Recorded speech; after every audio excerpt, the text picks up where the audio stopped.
Willkommen zu einer neuen Trekking-Tour. Diesmal wie angekündigt hier am Rheinsteig endlich. Wir haben mittlerweile schon 4:30 und ein Freitag.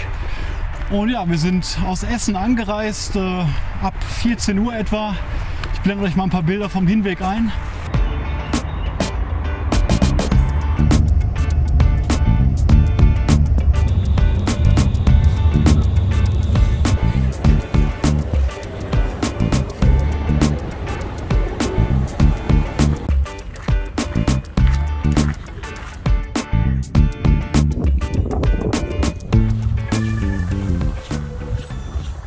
Ja, der war auf jeden Fall schon sehr spannend, vor allem bei dem grandiosen Wetter hier. Wir haben 16 Grad und keine Wolke weit und breit zu sehen. Haben jetzt, glaube ich, schon 6 oder 7 Kilometer gemacht. Ich bin wieder mit Philipp unterwegs hier. Hallo. Und ja, sind durch Bonn an der Promenade entlang gelaufen. Da war sehr voll, deswegen habe ich jetzt erst hier gefilmt, wo wir uns langsam dem Siebengebirge nähern. Jetzt kommt hier noch einmal kurz die Autobahnbrücke und dann geht es auch endlich los weiter mit dem Gebirge. Ja, und da wir schon ein bisschen später haben, weil wir natürlich heute auch arbeiten mussten, haben wir auch für heute erstmal nur die erste Etappe geplant, also bis zum Drachenfels ungefähr. Das sind 22 Kilometer vom Startpunkt vom Bonner Markt. Und ja, wir hoffen, dass wir noch auf jeden Fall da erstmal im Hellen ankommen. Wollen auch natürlich wieder Wildzelten und alles weitere erzähle ich gleich noch.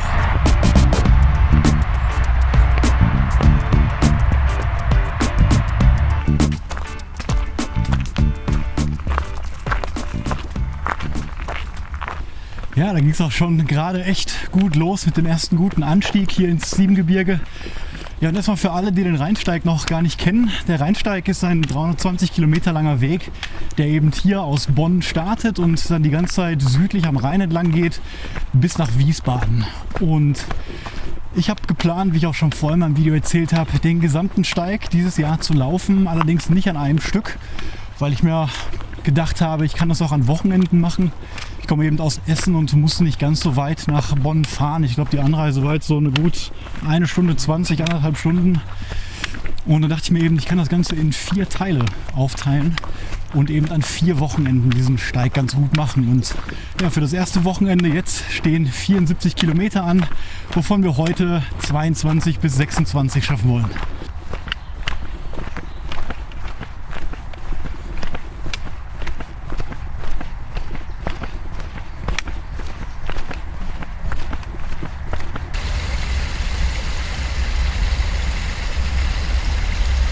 Wir haben jetzt mittlerweile schon 5:30 und sind 8 Kilometer ungefähr gelaufen. Und ja, wir laufen langsam auf den Petersberg zu. Dauert natürlich noch ein bisschen, aber das ist so das nächste größere Ziel. Ja, und bei etwa 22 Kilometer hatten wir uns schon mal vorher eine Schutzhütte rausgesucht. Die Hirschberghütte, für alle, die sich hier ein bisschen auskennen, liegt vorm Drachenfels unten. Und ja, wir wollen halt an den Schutzhütten übernachten, um nicht ganz wild zu campen, sondern schon an da für die vorgesehenen Plätze. Und ja, wir sollten ungefähr zwischen 9 und 10 da sein, also bevor es wirklich dunkel wird. Ab 9 ist langsam die Dämmerung, um 10 ist es fast schon komplett dunkel.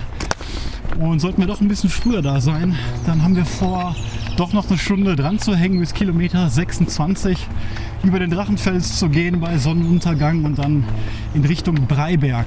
Und dort ist eine kleine Schutzhütte, auch die Breiberghütte, und die ist wirklich fantastisch mitten im Wald gelegen. Und falls wir es schaffen, werden wir dann sogar bis da laufen und da dann übernachten.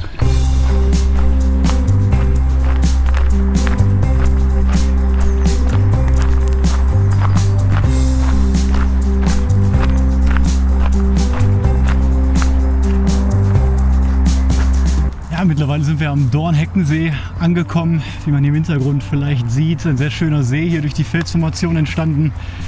Und wir haben wirklich wahnsinniges Glück mit dem Wetter. Also echt die ganze Woche war es nur am Regnen und heute war es nur bewölkt angesagt, aber es ist strahlender Sonnenschein. Wir haben bis zu 16 Grad, auch der wärmste Tag des Wochenendes. Natürlich haben wir immer noch April, heute ist glaube ich der 24. und deswegen nachts immer noch sehr kühle Temperaturen. Wir warten so auf unserer Höhe zwischen 0, 1 oder maximal 2 Grad.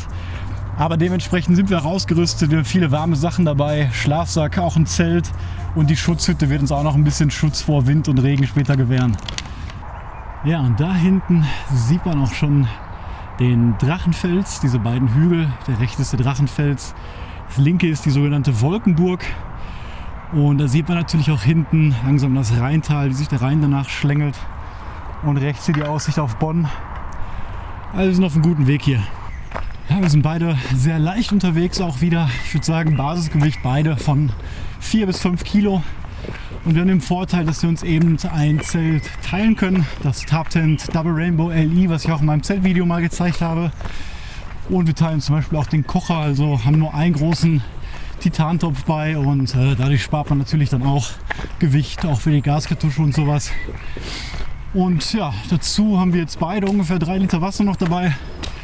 Morgen wird es eine Quelle auf dem Weg geben, heute wohl eher nicht mehr. Deswegen muss es für die Nacht reichen, zum Essen nachher, für den Kaffee morgen und natürlich für das unterwegs trinken. Und ja, wir haben viele kleine Snacks dabei. Morgens gibt es ein bisschen Porridge und Hafer und abends haben wir jeder 2 Track-and-Eat-Beutel dabei.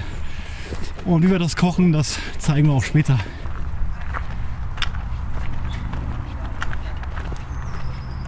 Ja, da konnten wir gerade leider nicht komplett auf diese Himmelsleiter, auf den Holzsteg und da runter gucken. Da stand nämlich das Ordnungsamt und hat ein bisschen alles bewacht, weil natürlich bei dem Wetter da sehr viele Leute auf dem Freitagabend sind. Aber egal, kommen noch genug schöne andere Aussichten. Endlich mal ein bisschen Ruhe, ein bisschen weiter weg von der Autobahn und laufen jetzt wirklich gerade ins Siebengebirge rein. Da oben irgendwo ist der Petersberg und dann geht es weiter hinten zum Drachenfels. Punkt 6:30 und wir haben ja, 11,5 Kilometer, also ein bisschen mehr als die Hälfte, was wir für heute geplant haben. Haben jetzt so noch 2,5 Stunden richtig Sonnenlicht, danach noch eine Stunde ein bisschen. Und wir befinden uns hier an der Dollendorfer Hart am Fuße dieses Berges und laufen immer weiter auf den Petersberg zu. Jetzt gleich müsste die Steigung so langsam losgehen und dann gehen wir auf 300 Meter etwa hoch.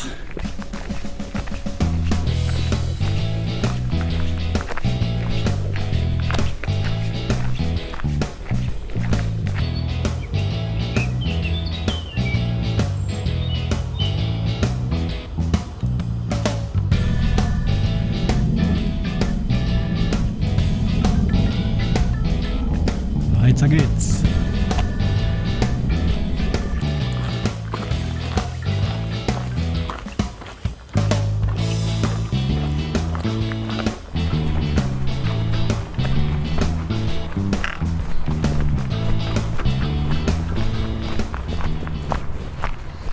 Echt ein schöner Weg hier gerade mit den ganzen gefällten Bäumen am Weg entlang.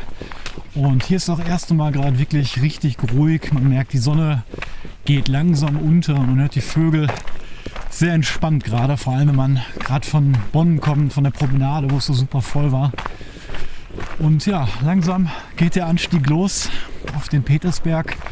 Und wir haben jetzt fast 7 Uhr und da wir uns auch ein bisschen Zeit gelassen haben für die Strecke, glauben wir, dass wir schon bei der Hirschberghütte Rast machen werden, und so nach 22 Kilometer. Das sollte dann auch reichen für einen Freitagnachmittag so zum Einlaufen.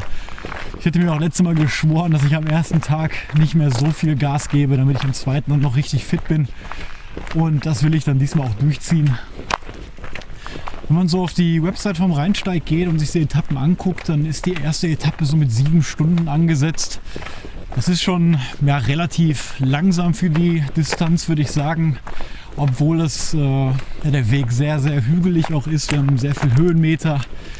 Steht sogar was von alpiner Erfahrung notwendig. Also das sehe ich auf keinen Fall so. Aber dennoch ist die erste Etappe schon nicht einfach.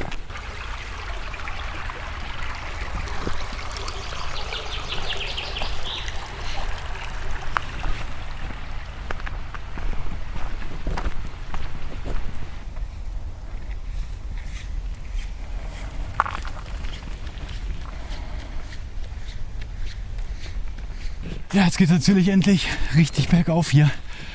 Aber die Aussicht wird auch immer besser. Und gleich von oben wird der Sonnenuntergang sich auf jeden Fall lohnen.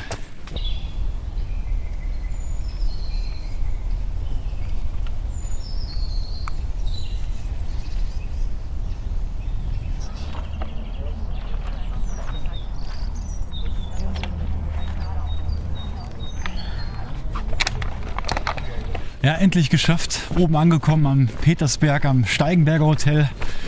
Das ehemalige Gasthaus der Bundesregierung oder des Bundestags, als er noch in Bonn war. Heute ein sehr schickes 5-Sterne-Hotel noch. Und ja, wir haben uns da gut 20 Minuten, glaube ich, am Sonnenuntergang ausgeruht. Ich habe da nicht gefilmt, weil da so viele Leute natürlich bei dem Wetter jetzt auch saßen. Aber war wirklich ein traumhafter Ausblick und wir konnten von da auch schon, wie ihr gerade in dem Clip gesehen habt, in den Drachenfels sehen, unser heutiges Ziel für heute. Und wir haben jetzt gleich 8 Uhr, ich glaube Viertel vor, also 1,5 Stunden dürften wir noch unterwegs sein und sollten dann pünktlich zur Dämmerung an der Hirschberghütte ankommen.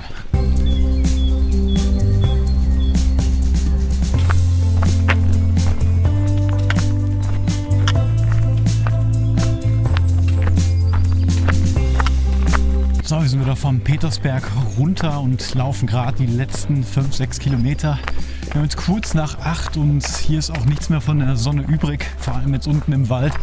Und dann wird es wirklich deutlich kühler auf jeden Fall. Von den 16 Grad von heute Nachmittag sind nichts mehr zu merken.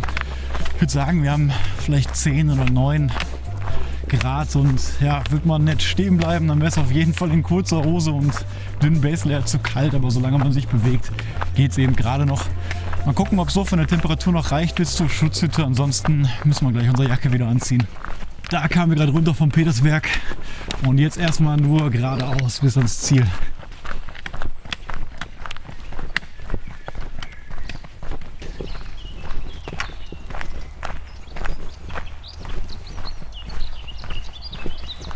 So, der letzte große Anstieg nochmal für heute auf den Schallenberg.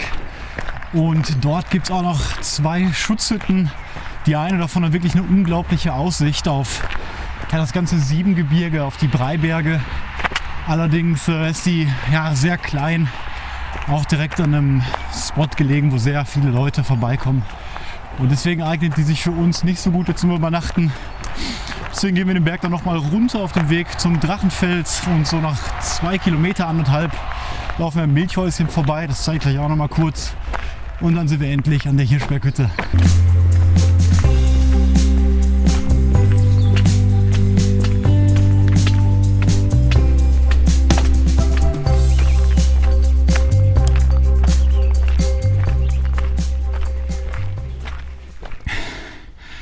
Unglaublich, der letzte Aufstieg hier auf den Geisberg. 324 Meter. Aber da oben ist endlich die letzte Schutzhütte. Und da werden wir uns erstmal ausruhen. Und dann geht es nur noch bergab gleich.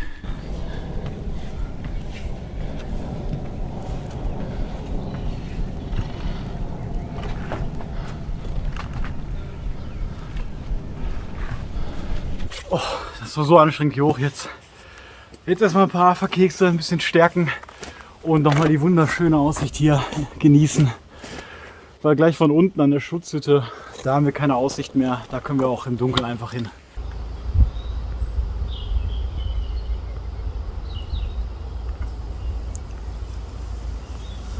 Jetzt wird es langsam richtig schnell dunkel und bevor man gar nichts mehr sieht, wagen wir jetzt den Abstieg, haben uns hier nochmal 20 Minuten ausgeruht und dann sind wir so gegen 9:30, denke ich, an der Hütte. Gucken, ob wir die Kopflampen schon brauchen. Ich glaube, das Restlicht reicht aber noch und dann melden wir uns gleich, wenn wir da sind.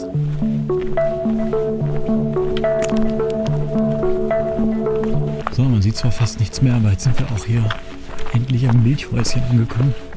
Um die Zeit gibt es natürlich kein kühles Bier mehr für uns, aber wir freuen uns gleich auf eine warme Mahlzeit. Wir haben es endlich geschafft, sind an der Hütte angekommen. Ist ziemlich dunkel, aber da wir hier Vollmond haben, ist es doch auch ohne Lampe noch relativ hell. Also es reicht auf jeden Fall aus. Wir richten uns jetzt hier gemütlich ein, vielleicht seht ihr Philipp im Hintergrund und ja, wir kochen jetzt gleich in Ruhe, ruhen uns erstmal so ein bisschen aus. Dann gibt es noch einen Tee und dann werden wir den Tisch ein bisschen an die Seite schieben und dann unser Zelt da später aufbauen.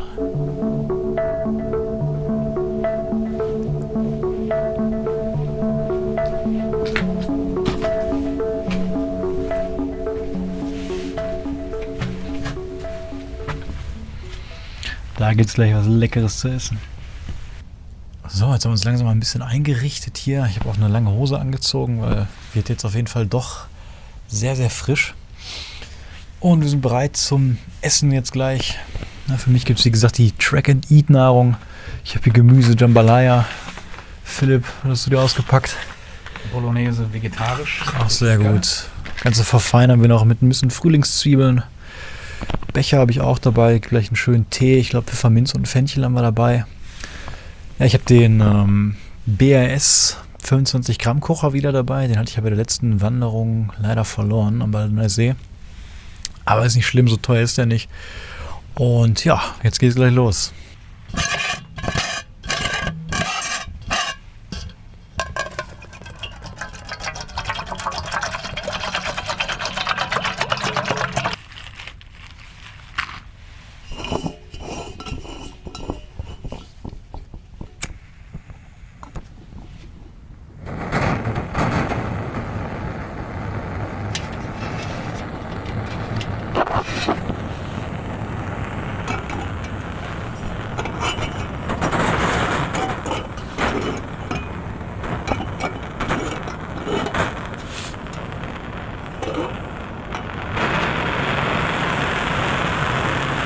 So, Wasser kocht schon, ist gleich fertig. Und diese Gemüse-Jambalaya sieht so sehr lecker aus. Da freue ich mich richtig drauf. Das ist eine sehr gute Portion. Und da kommen jetzt noch ein paar Röstzwiebeln rein. Und dann habe ich noch genug Kalorien für den morgigen Tag. Weil morgen kann sein, dass wir 35 Kilometer machen, vielleicht nur 30. Je nachdem, welche Schutzhütten wir da finden. Und wie gut wir vorankommen, aber lasst uns morgen Zeit. Wir werden früh aufstehen, bevor hier Trubel ist und dann direkt zur Burg Drachenfels hochgehen. Und dann gibt es einen ziemlich weiten Weg noch durch das Siebengebirge. Und dann mal schauen. Ich habe ein paar Schutzhütten wie heute auch vorgemerkt und dann gucken wir einfach spontan, wie lange wir Lust haben zu laufen. Zeltplatz ein bisschen freigeräumt, den Tisch verschoben. Die unebenen Flächen haben wir mit Laub ein bisschen begradigt und jetzt bauen wir das Zelt auf. So, endlich fertig aufgebaut. Passt perfekt unter die Hütte. Haben die Bank, wie gesagt, ein bisschen noch vorgetan. Den Boden mit Laub ein bisschen gerade gemacht. Und jetzt sind wir bereit, alles aufzupusten und dann geht's ans Schlafen. Temperatur liegt jetzt bei 4 Grad, aber uns ist relativ warm in den Schlafsäcken. Ich bin auch echt müde und freue mich auf mein Bett. Deswegen sage ich schon mal gute Nacht und bis morgen früh.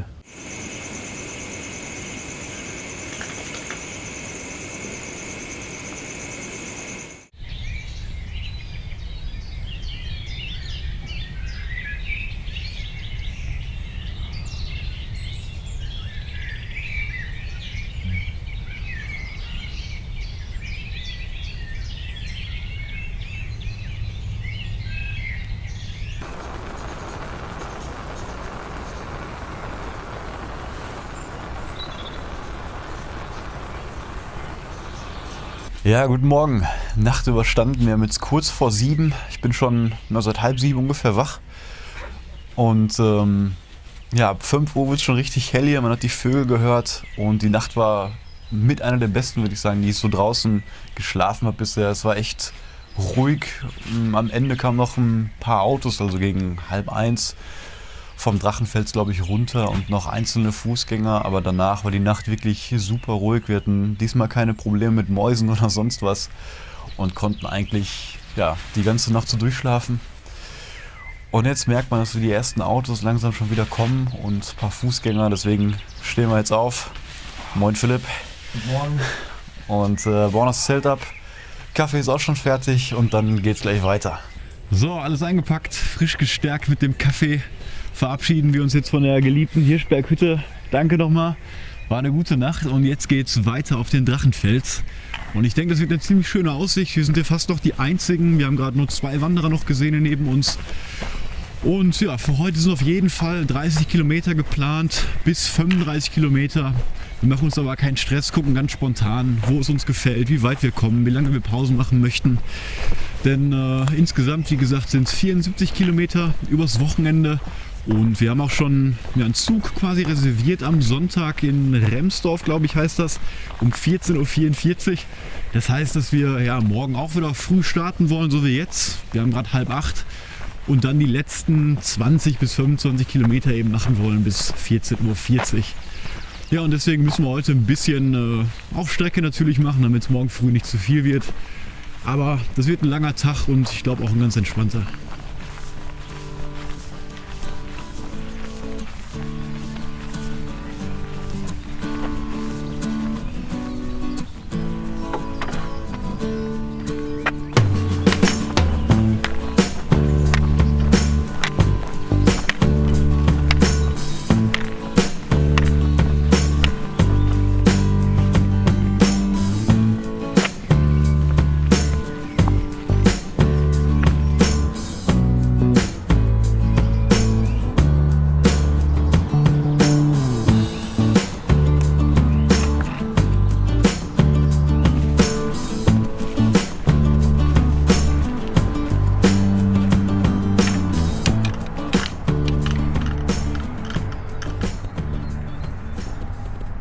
Endlich angekommen, oben hier auf dem Drachenfels. Und es ist wunderschön, gerade hier die Morgendämmerung noch ein bisschen zu beobachten. Wir haben 10 nach 8 und sind hier fast die einzigen Menschen. Nur einer läuft hier noch rum. Aber es ist natürlich auch was Besonderes, mal so früh hier zu sein. Und deswegen hatten wir uns auch den Punkt ausgesucht, um vor dem Drachenfels eben zu schlafen, damit wir hier in Ruhe mal uns alles angucken können. Und jetzt gleich geht es erstmal ein bisschen runter. Dann wieder tief rein ins Siebengebirge und über die beiden Breiberge.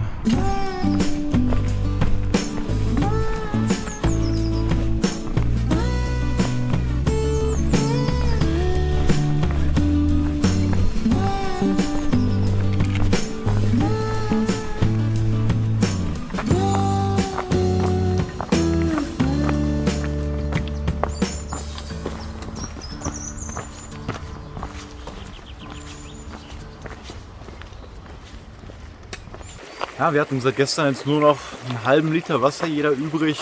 Sind auch sehr dekadent mit den Vorräten umgegangen, weil ich eben gesehen hatte, dass hier kurz nach dem Drachenfels ein Friedhof kam. Und da waren wir jetzt drauf, aber leider ist das ein Waldfriedhof und da gab es nur einen Wasserkanister, ein großer, wo eben abgestandenes Wasser drin war. Wir wissen nicht, wo das herkommt. Aber als wir dann weitergelaufen sind, haben wir hier einen wunderschönen kleinen Bach gesehen und laut Karte kommt er wirklich nur von oben jetzt aus dem Siebengebirge und fließt runter zum Rhein. Und da der einen guten Durchfluss, eine gute Strömung hat und auch sonst sehr sauber wirkt, füllen wir unsere gesamten Vorräte jetzt mal hier auf und vertrauen dem Wasser mal ein bisschen.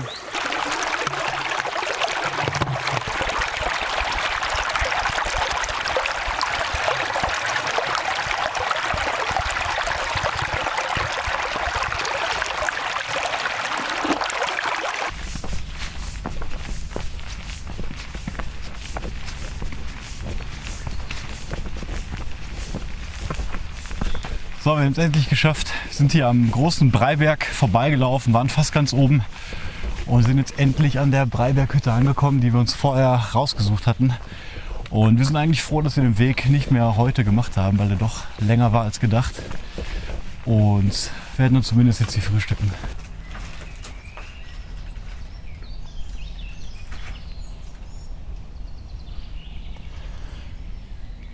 Wirklich eine traumhafte Hütte hier mitten im Wald. Genug Platz zum Schlafen, also kann ich jedem empfehlen. Es gibt auch ein kleines Buch, in das man sich eintragen kann, wirklich schön sauber gemacht und schützt auch sehr gut vor Wind, wenn mal hier ein Sturm kommt.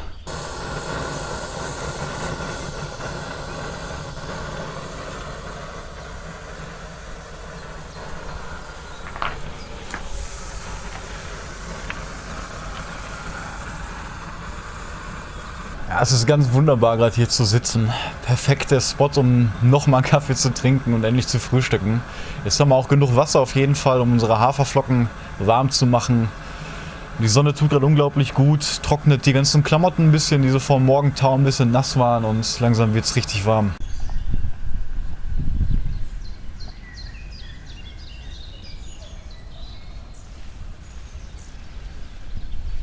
Leckeres Apfelporridge.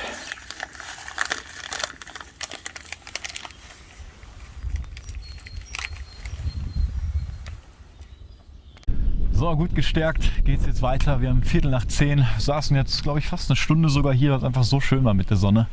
Aber jetzt geht's weiter. Wir haben erst 4 oder 5 Kilometer für heute, also noch viel vor uns.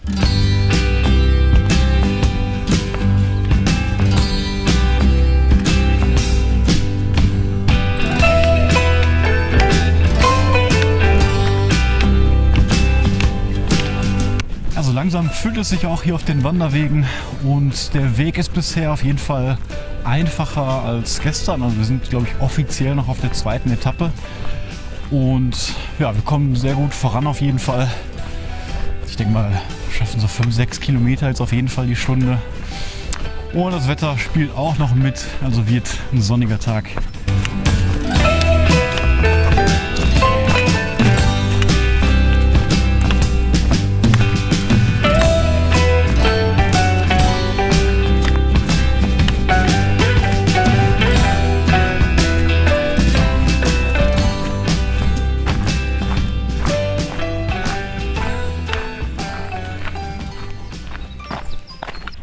Ja, Ja, wir haben gerade eine Straße jetzt überquert und laufen hier durch sogenannte Schmelztal, was auch mitten durch Siebengebirge führt.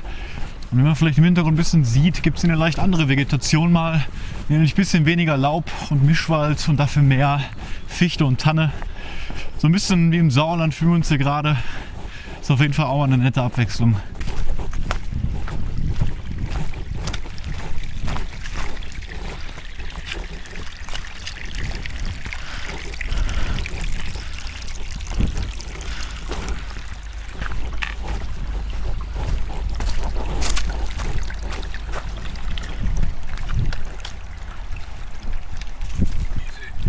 Kurze Pause hier um 11:52 Uhr.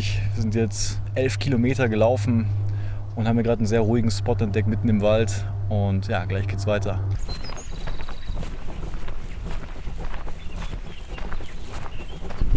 So, 1:45 haben wir jetzt und so langsam kommen wir auch aus den Bergen raus. Vorhin waren wir auf fast 340 Metern.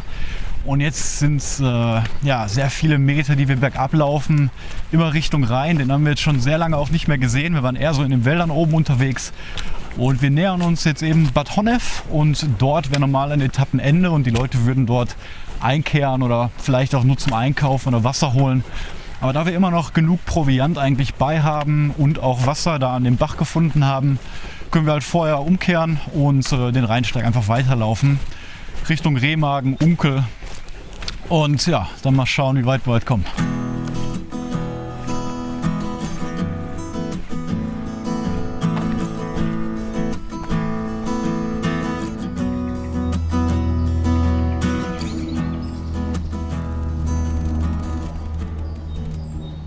Wir haben gerade ein super schönes Feld gefunden und davor noch eine Bank. Und aber sowieso gerade ein bisschen Hunger haben, bleiben wir hier noch ein paar Minuten sitzen.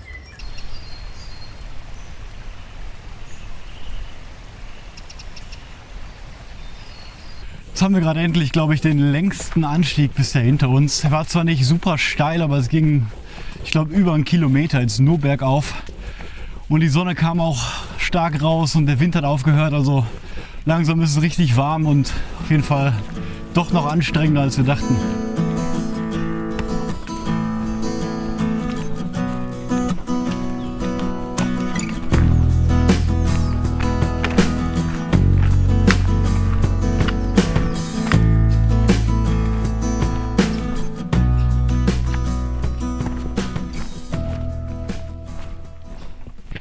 Halb drei und 19 Kilometer hinter uns. Damit sind wir wirklich sehr gut in der Zeit. Gestern sind wir um die Zeit noch im Zug gewesen. Also wir sind so gegen kurz nach 3, 20 nach 3 losgelaufen. Und ja, also das könnte schon hinhauen, heute unsere ganze Tagesleistung irgendwie von 33, 35 zu schaffen. Morgen um die Zeit kommt schon fast die Bahn, die wir nehmen um 14:44 Uhr. Und mit der Leistung, die wir jetzt gelaufen sind, schaffen wir das auf jeden Fall morgen dann auch pünktlich zur Bahn zu kommen. Ist jetzt noch alles gut und jetzt ruhen wir uns noch ein bisschen aus hier.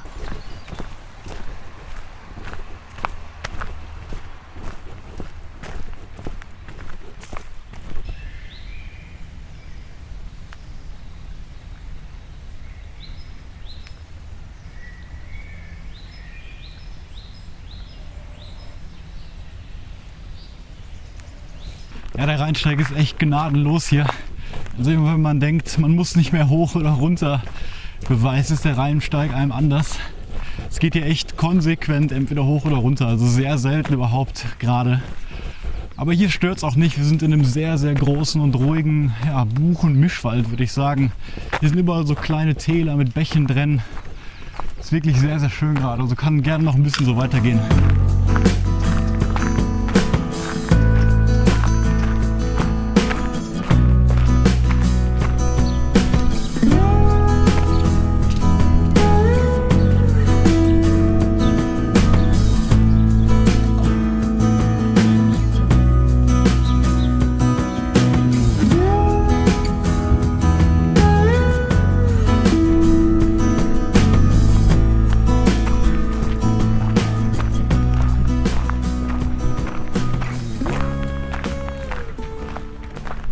Ja, immer noch nichts vom Rhein zu sehen hier, aber ich glaube, so langsam kommen wir ihm näher. Wir nähern uns jetzt der Stadt Unkel, gehen zwar auch nicht rein, dort wird, glaube ich, die 3. oder 4. Etappe enden, Aber da wir immer noch kein Proviant brauchen, können wir einfach weiter Richtung Erpelerlei gehen.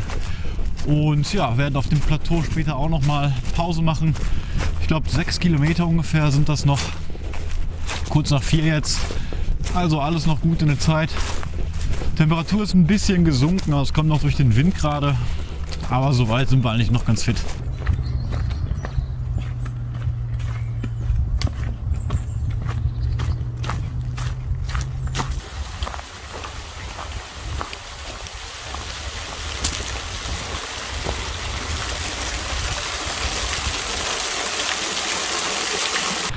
Endlich ausgeschafft. Nach, ich glaube, 7 oder 8 Stunden sehen wir endlich den Rhein mal wieder. Ich habe das letzte Mal wirklich auf dem Drachenfels. Und ja, ich glaube, ab jetzt geht es auch erstmal nur noch bergab wirklich. Und dann in 3,5 Kilometer endlich zur Erpelerlei.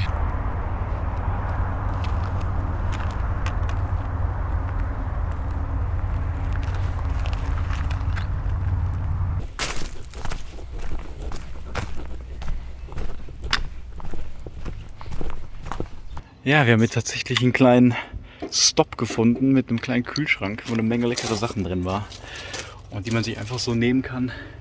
Und da haben wir uns erstmal ordentlich eingedeckt für 10 Euro. Super Sache auf jeden Fall.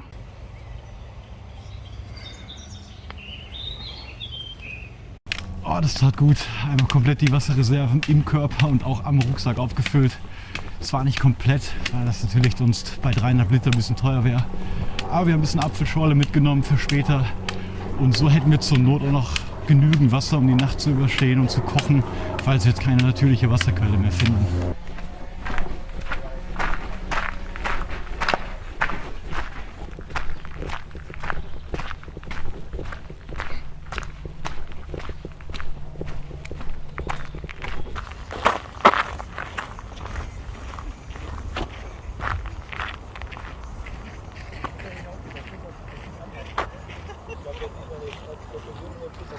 So, endlich angekommen hier bei der Erpelerlei. Die Aussicht ist super bei dem Wetter. So langsam geht die Sonne auch unter. Und ja, wir werden jetzt hier noch die letzte große Pause machen. 20 Minuten, eine halbe Stunde, nochmal alles essen, was wir so bei haben. Und dann geht es da hinten noch in Richtung der Felder am Hang. Und wenn wir es bis da schaffen, bis 9 Uhr oder so, dann werden wir da die Schlusshütte nehmen. Ansonsten nehmen wir eine vorher.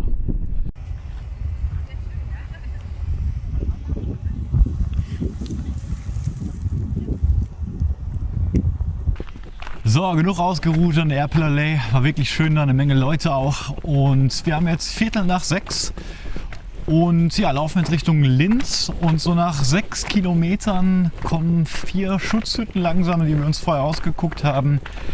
Und wir planen eine zu nehmen, die jetzt noch bei 9 Kilometer etwa liegt. Dann hätten wir 38 Kilometer heute gelaufen. Aber wir fühlen uns eigentlich beide noch relativ fit, deswegen könnte das klappen. Ansonsten werden es dann 35 Kilometer und wir nehmen die erste Hütte.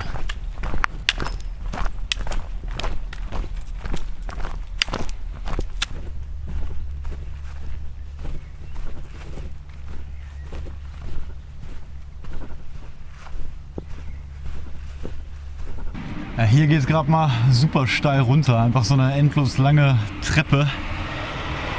Und ja, wären hier keine Stufen, ich glaube, dann wäre es ohne Stöcke auf jeden Fall schwierig, hier runter überhaupt zu kommen.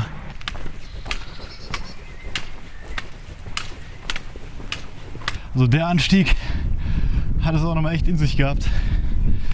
Sieht immer so aus, wenn man von der Erpelerlei runter guckt, dass man nicht mehr so viele Höhenmeter zu erwarten hat. Aber jedes Mal hat das immer getäuscht. Also wenn ihr den Rheinsteig lauft, dann macht euch keine Hoffnung, dass ihr mal ein längeres Stückchen habt, wo es keine Steigung gibt. Das ist ja schließlich ein Grund, warum das ganze Ding, ich glaube, 12.500 Höhenmeter hat, auf 320. Und ich glaube, dass wir noch die 1000 Meter Höhe noch erreichen werden. Und wir hoffen beide, dass es ein bisschen einfacher wird jetzt, oder? Auf jeden Fall.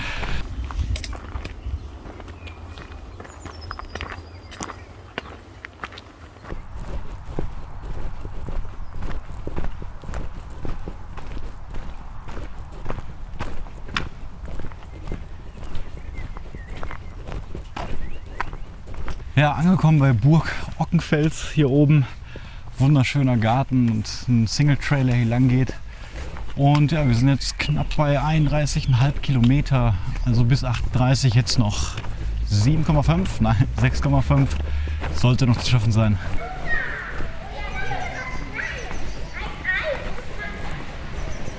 So, wir sind jetzt einmal durch die Linzer Innenstadt gelaufen. Wirklich schöne alte Häuser, jetzt sich auf jeden Fall gelohnt.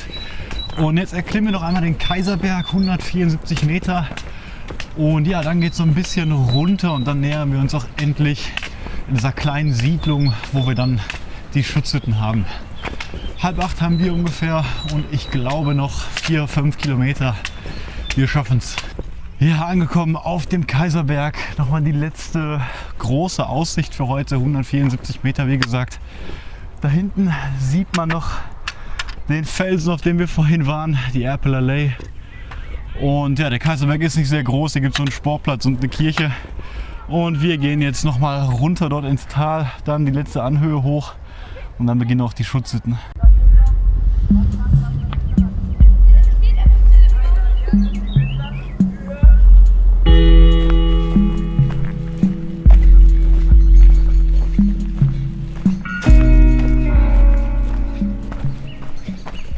Ja, wir kamen gerade den Weg runter und haben die Schutzhütte dort gesehen. Das ist übrigens die erste, die wir uns rausgesucht haben. Hier ging eine wunderschöne Treppe zu diesem Bach runter und hier hat jemand sogar ein Rohr aus dem Bergwasser hier reingeleitet. Und jetzt konnten wir hier noch unseren letzten Wasservorrat auffüllen. Haben jetzt insgesamt wieder, ich glaube, 6 Liter Wasser und noch einen halben Liter Apfelschorle. Und das sollte dann bis morgen auf jeden Fall reichen.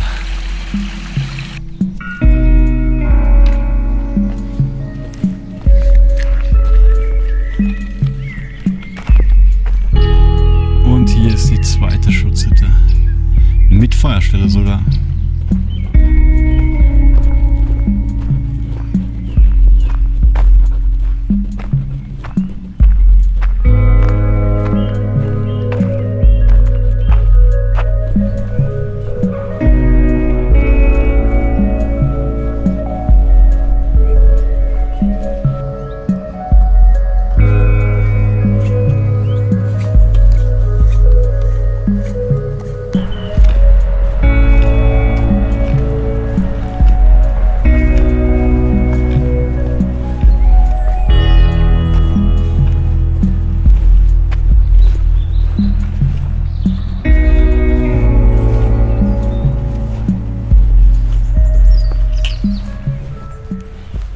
So, endlich geschafft. Wir haben 9 Uhr bis auf den Punkt. Das letzte Rest an Tageslicht hier auch noch. Und ja, die Hütte ist wunderschön. Zwar sehr klein, also drin schlafen können wir nicht. Aber wir können uns da gleich noch hinsetzen, was kochen. Mülleimer haben wir auch, verschiedene Bänke. Und ja, ein wunderschöner Aussichtspunkt. Ich gehe mal gerade rüber. Dann sieht man auch noch den letzten Sonnenuntergang jetzt.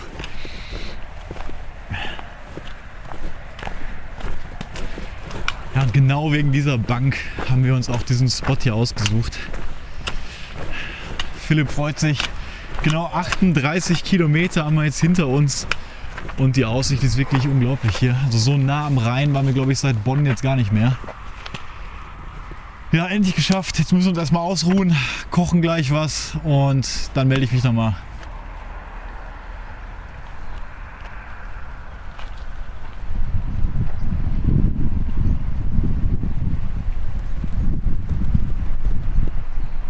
Ja, wir haben gerade nochmal nachgeschaut und wir haben tatsächlich 1464 Höhenmeter gemacht. Also nochmal irgendwie 300-400 mehr, als wir jetzt gedacht hätten.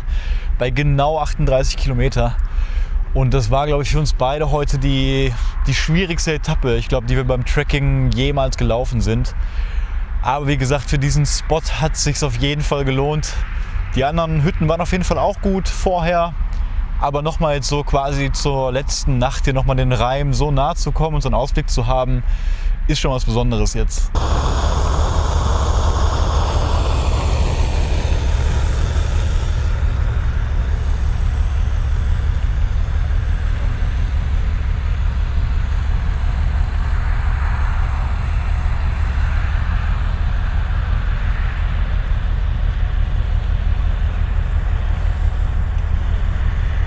So, Wasser ist fertig aufgekocht und jetzt gibt es für uns beide das Couscous mit Gemüse. Muss 5 Minuten ziehen und so sieht es aus. Sehr lecker, hatten wir auch schon mal bei. Und noch 2 Fencheltee. Das gönnen wir uns jetzt hier nochmal mit der entspannten Aussicht. Zelt aufgebaut, hatten jetzt nicht so viel Platz mehr hier bei der Schutzhütte. Drin war zu eng und hier geht direkt der Weg lang. Aber wir sind recht weit von der nächsten Siedlung weg und hier wird keiner mehr kommen. Wecker steht für 6:30, langsam wird es echt kalt draußen. Und heute wird es noch ein bisschen knackiger heute Nacht. Ich glaube -1 wird teilweise angesagt oder 0. Deswegen haben wir auch alles angezogen, was wir haben. Mütze, schlafen mit Jacke. Und dann wird es schon irgendwie klappen. Dann sage ich mal, bis morgen früh.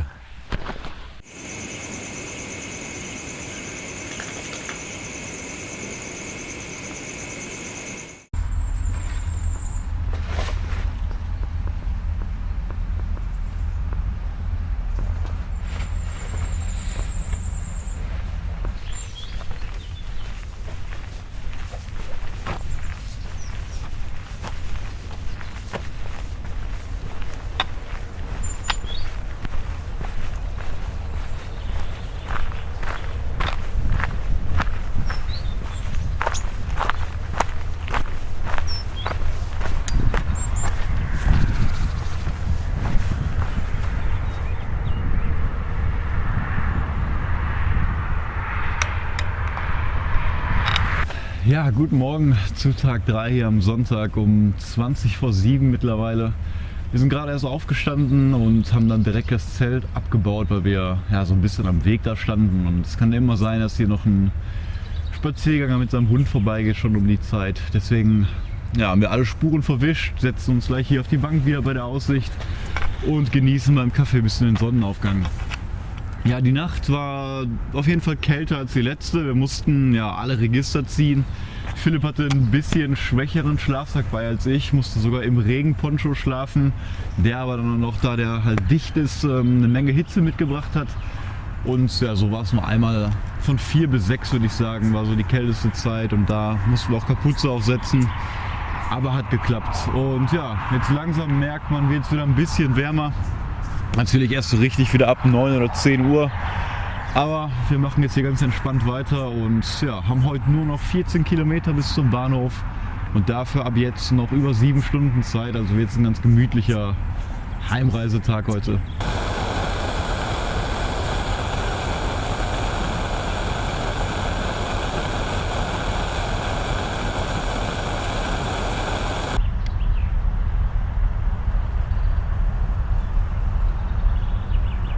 So, 7:40 Uhr, wir fangen an zu laufen, natürlich erstmal langsam, ein bisschen warm laufen. Die Sonne kommt hier leider von der Ostseite, das heißt, wir haben hier noch keine Sonne, sondern nur das andere Rheinufer. Deswegen freuen wir uns gleich auf die ersten Sonnenstrahlen, die uns noch ein bisschen wärmen. Und ja, heute gehen wir hier durch 2 Dörfer. Den ersten Namen weiß ich hier gar nicht, was man im Hintergrund sieht. Aber dann kommt Rheinbrohl, eine relativ lange Stadt direkt am Rhein. Da laufen wir so am Wald entlang durch die Stadt quasi. Und am Ende der Stadt haben wir dann Kilometer 74, unser Wochenendziel, und da wartet dann der Bahnhof.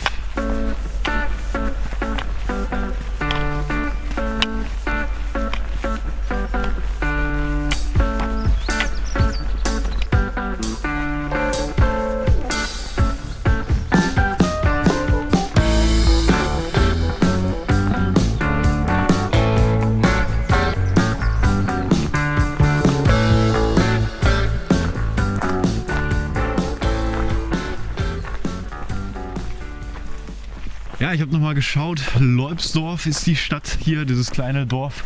Und das sieht man nochmal sehr schön von oben jetzt hier. Auch super gelegen. Und wir laufen hier gerade einen echt schönen Single Trail, ging auch gerade direkt wieder bergauf. Und ja, wir haben 8 Uhr und sind langsam ein bisschen wärmer gelaufen, auch schon ein bisschen durch die Sonne. Und soweit ist das Wetter auch wieder grandios, also wir haben echt Glück dieses Wochenende.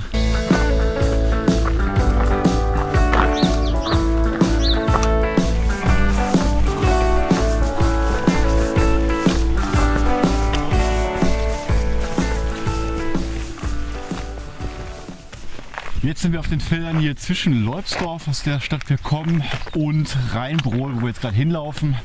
Und ja, wir gehen gerade ein bisschen bergab wieder Richtung Rhein. Da hinten sehe ich ja schon eine kleine Liegefläche und da wir heute Zeit haben, nehmen wir gerade jeden Aussichtspunkt mit und genießen nochmal die Sonne auf den letzten Meter und machen uns auch einen schönen Sonntag.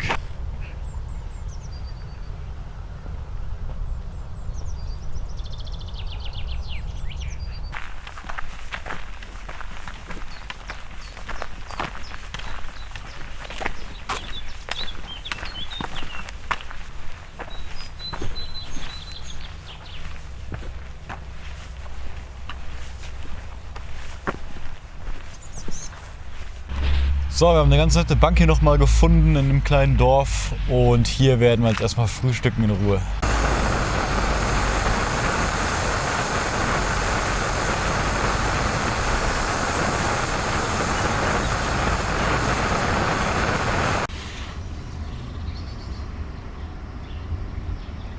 Viertel vor 10 und 9 Kilometer etwa noch bis ans Ende von Rheinbrohl zum Bahnhof.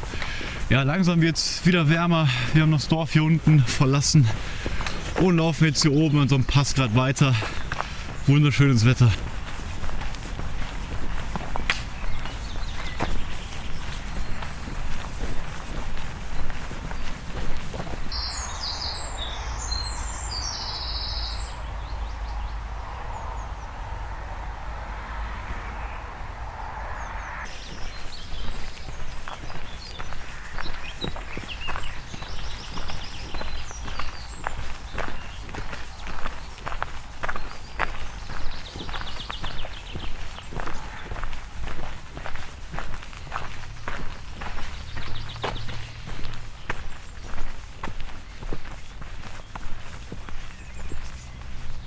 Hier sind wir gerade an Schloss Afels und sind da sogar einen kleinen Umweg jetzt vom Rheinsteig gelaufen, weil wir uns das mal von nah an angucken wollten. Und ja, ist schön, da war kein Tourist oder so, also hatten mal einen Rundblick da für uns alleine. Jetzt geht es hier allerdings wieder denselben Weg hoch, den wir gerade unnötig quasi runtergelaufen sind. Aber da wir eh noch genug Zeit haben, war es auch nicht schlimm.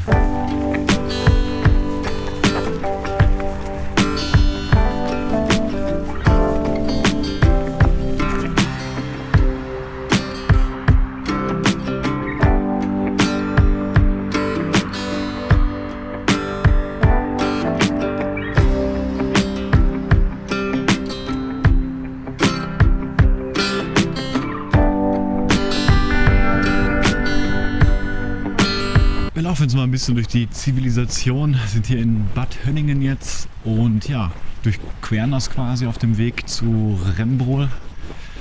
Und ja, 8 Kilometer sind wir schon gelaufen, also mehr als die Hälfte. Und wir haben noch eigentlich 3 bis 4 Stunden Zeit, also mal gucken, wann wir am Bahnhof ankommen.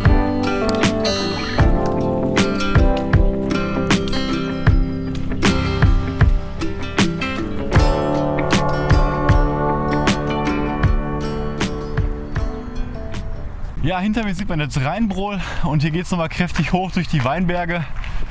Da im Hintergrund ist schon die Kirche zu sehen und ungefähr da unten ist dann der Bahnhof, wo wir später hin müssen. Allerdings geht es erstmal jetzt noch hier über den Rheinsteig da hoch und ja, durch die Berge da noch, durch den Wald. Aber weit ist es nicht mehr, ich denke mal 1,5 Stunden vielleicht.